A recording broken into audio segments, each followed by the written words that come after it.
Encerrando o assunto grandes navegações, iremos estudar sobre novas descobertas, piratas e corsários.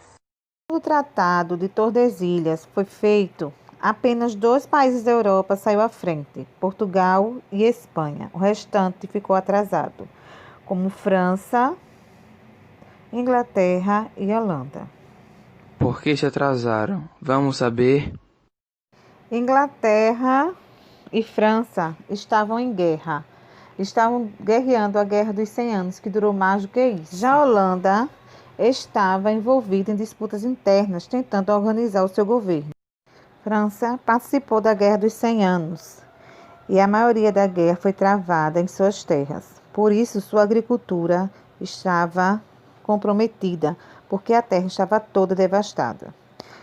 Foi então que, no início do século XVI, ela resolveu sair em alto mar, mas não podia usar a rota da costa da África.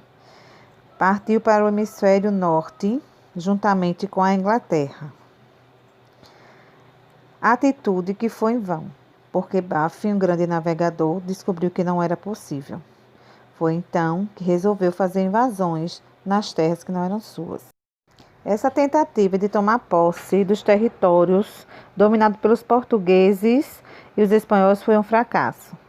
Contudo, a França conseguiu posse do Haiti, da Guiana Francesa e do Canadá, e da Louisiana, todos na América do Norte. Já para a Inglaterra, o resultado da guerra com a França, a Guerra dos 100 Anos, resultou apenas em perdas de homens. Logo depois da guerra, ela permaneceu em guerra com os nobres, por isso que se atrasou nas grandes navegações. Na busca de caminhos para as Índias, através dos oceanos, primeiro a Inglaterra investiu, junto com a França, indo para o litoral norte das Américas. Não conseguiu, como a gente já viu antes. Logo depois, ela fez investimento com a Holanda. Com o navegador Sir Richard, eles tentaram chegar às Índias pelo norte da Europa. Também não conseguiu. Chegaram à Rússia e perceberam que era impossível vencer todo aquele arquipélago de gelo. Com a ajuda dos holandeses e dos franceses, os ingleses começaram a vir morar na América do Norte. Isso no final do século XVI. Chamamos isso de colonização. E se intensificou no final do século XVII. Viver na Inglaterra não estava sendo nada fácil para algumas pessoas. Viver da agricultura estava muito difícil porque os campos estavam sendo cercados. Então as pessoas estavam indo para as cidades que não comportavam mais tanta gente. Também estava difícil para os puritanos, que eram cristãos, mas não eram católicos, e estavam sendo perseguidos por causa da sua forma de pensar e acreditar em Deus. Assim, eles iam na América do Norte uma chance, uma esperança de viver a sua fé. Nesse tempo também por lá, tinha a Inquisição da Igreja, ou seja, eles julgavam injustamente as pessoas, condenando-as à morte por não serem cristãos. Assim, muitos judeus e pessoas de outros tipos de religião vieram para a América em busca do seu sonho de liberdade. Para a França e para a Inglaterra, não estava sendo nada fácil encontrar outra rota marítima que não fosse as que já estavam sendo usadas pelos portugueses e espanhóis. Então, além de invadirem as novas terras do continente americano, eles também se associaram a piratas. Isso mesmo, os ladrões do mar. Eles, tanto a França como a Inglaterra, se associaram a estes homens que assaltavam as embarcações portuguesas e espanholas que vinham das Índias ou mesmo aqui na América do Sul. Esses piratas recebiam suporte tanto da Inglaterra como da França e a partir de então eram chamados de corsários e quando se aposentavam recebiam até títulos de nobreza. Já a Holanda demorou a sair nas grandes navegações porque estava envolvida em disputas internas, organizando seu governo. No princípio, associou-se com a Inglaterra e resolveu chegar às Índias pelo norte da Europa. Conseguiram chegar apenas à Rússia e desistiram porque lá não tinha condições de romperem os arquipélagos de gelo. Um pouco diferente da França e da Inglaterra, os holandeses criaram 2 companhias de navegações.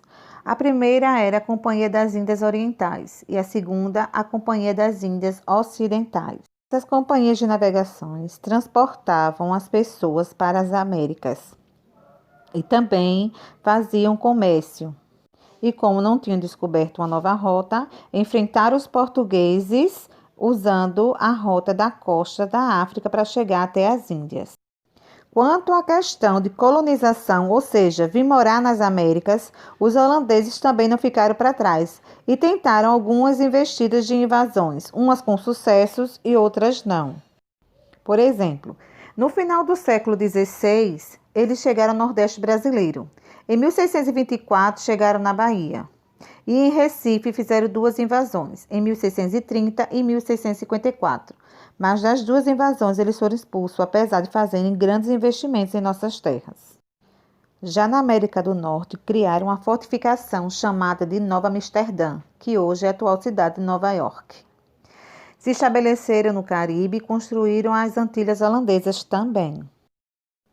Assim, concluímos o conteúdo Grandes Navegações e Expansões Marítimas, sabendo que esse período da história trouxe grande riqueza, tanto histórica como cultural, para toda a nossa sociedade de hoje. Esses homens venceram seus medos e hoje nós podemos conhecer o mundo como ele é atual, mas também deixaram grandes sequelas nos povos que eles conheceram pelo caminho. Muitos foram escravizados, outros tantos foram mortos para que eles pudessem tomar conta das suas terras. De fato, não foi respeitado sua cultura, sua religião, nem as suas vidas. Diferente com o que fizeram com os povos americanos e com os povos que moravam na costa da África, na Ásia, os portugueses eram tratados com desconfiança e se restringia apenas uma relação de comércio. Existiu tímidas invasões, mas ficaram restritos apenas aos povos.